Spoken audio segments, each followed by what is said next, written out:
Bonjour, je fais une petite vidéo pour la recette du pain, puisque beaucoup me demandent, ce sera plus facile en vidéo pour vous expliquer que c'est très facile à faire. Nous, on a condamné un saladier, donc on le garde toujours le même, et puis après avoir mis la pâte à cuire, on laisse sécher, et puis c'est plus facile après pour enlever quand c'est sec, parce que si vous essayez de nettoyer un bol avec de la pâte de pain qui colle, vous allez user une éponge à chaque fois. Donc c'est ça, j'enlève l'excédent, puis je refais dans le même pot. Donc là, je vais peser l'eau d'abord. Donc de l'eau tiède, vraiment ni trop froide ni trop chaude. C'est pour la levure, sinon elle ne sera pas activée. Donc de l'eau du robinet tiède. Donc là, 630 g d'eau. Donc c'est mieux d'avoir une balance parce que c'est assez précis. C'est ce qu'on a trouvé qui fonctionne le mieux pour le pain. Donc 630 g. Bon, moi j'ai dépassé, mais c'est pas grave. Ensuite, je mets la levure. Donc de la levure sèche que je garde, conserve au frigo. Donc une cuillère à thé et un peu plus. Donc une écart. Mais une ça devrait suffire là. Mais... Puis là, je brasse mon eau avec ma levure pour la délayer. Donc avec une cuillère en bois. Là. Bon, pour que ce soit que l'eau devienne dans le fond beige, la couleur de la levure, pour que la levure soit bien dissoute. Donc là c'est correct là, je n'ai pas besoin de brasser pendant 10 minutes non plus. Maintenant je peux laisser ma cuillère dedans. Là je vais rajouter la farine. Donc là je vais mettre 750 g de farine. Donc là c'est de la farine blanche, je fais un pain blanc, mais ça peut être pareil avec de la farine complète. À la fin, vous pouvez rajouter des noisettes aussi ou des graines de lin. Là, je fais vraiment un pain blanc parce que c'est ce qu'on mange le plus. Mais donc 750, là c'est correct, j'ai 747. On va pas chipoter pour 2 grammes. Donc 750 g.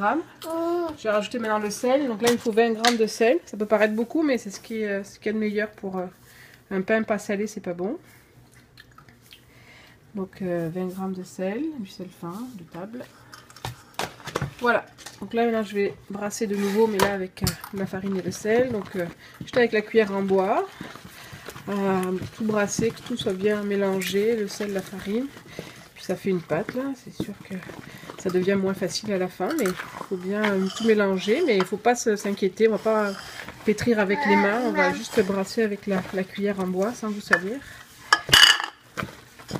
Donc le petit Nino qui vient participer à la recette. Hein, Nino? Toi aussi tu veux mélanger? Ouais, Nino aussi il brasse. On brasse, on brasse. Et voilà. Là ça suffit, il n'y a pas besoin de plus brasser.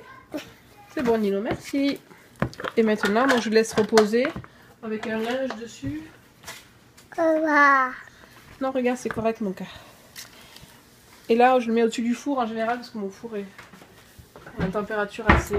pas besoin d'avoir un endroit très chaud, mais pas froid non plus en plein vent. Donc au-dessus du four, c'est correct. Si vous avez votre four allumé, c'est encore mieux.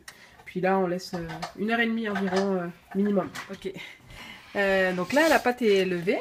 D'accord. Elle est restée au-dessus du four quelques heures ou toute une nuit.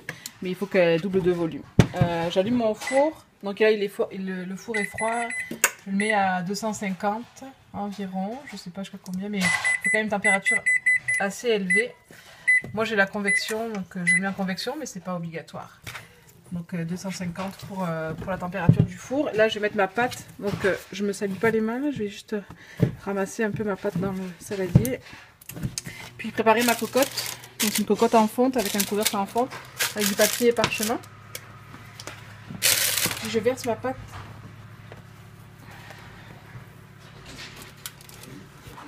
dans la cocotte. Puis sans faire quelque chose. Et voilà. On peut mettre un peu de farine pour que ce soit plus joli au final, mais moi je ferme ma cocotte et je mets au four. Le four est froid. Et là environ 45 minutes, 1 heure. La première demi-heure, je n'ouvre jamais le four. Au bout de 45 minutes, quand ça commence à sentir, je sors je regarde et puis on voit ce que ça donne après. Donc là ça fait 1 heure finalement, je vais regarder à 45 minutes si c'était pas assez cuit. Donc là je vais éteindre le four.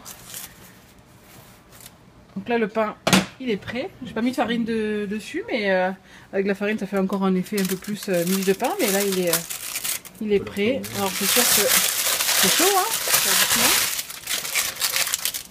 puis la cocotte aussi est très chaude. Et voilà. Donc là je le laisse un peu refroidir quand même avant de le couper, sinon la mie va être trop humide. Mais voilà, votre pain est prêt. Bon appétit!